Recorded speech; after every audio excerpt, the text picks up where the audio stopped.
அன்பியும் YouTube இல்லந்தோறும் இறைசாட்சி, உள்ளந்தோறும் மகிழ்ச்சி.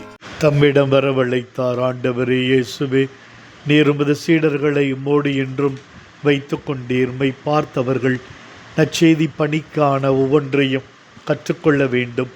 கற்றுக்கொண்டதை தங்கள் பணியிலே வெளிப்படுத்த வேண்டும், சாட்சியாய் ஜீவிக்க வேண்டும் என்ற உள்ள துடிப்பும் இடமிருந்தது.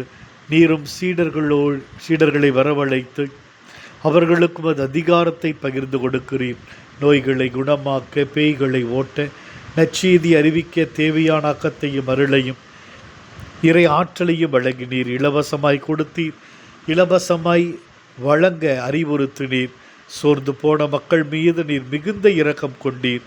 மது பரிவும் இரக்கமும் வாழ்வில் தளர்ச்சியோடு கஷ்டத்தோடு வாடிப்போன மக்களை தேடியே இருந்தது. அவர்களின் துயரங்களை துடைத்தது, ஆறுதல் கொடுத்தது, ஆதரவாய் இருந்தது.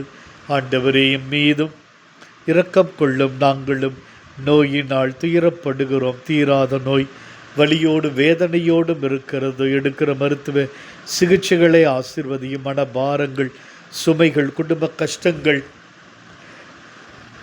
பொருளாதார நெருக்கடிகள் நிறைய இருக்கின்றன. எங்களை நல்வழிப்படுத்தும் ஆண்டவரே, எங்களுக்கு சுகத்தையும் சமாதானத்தையும் நல்வாழ்வையும் நீர் கொடுத்து ஒவ்வொரு நாளும் பாதுகாப்பாக இருந்து வழிநடத்தும்படி வேண்டுகிறோம்.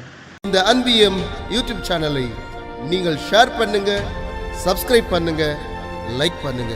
Wish you all the best.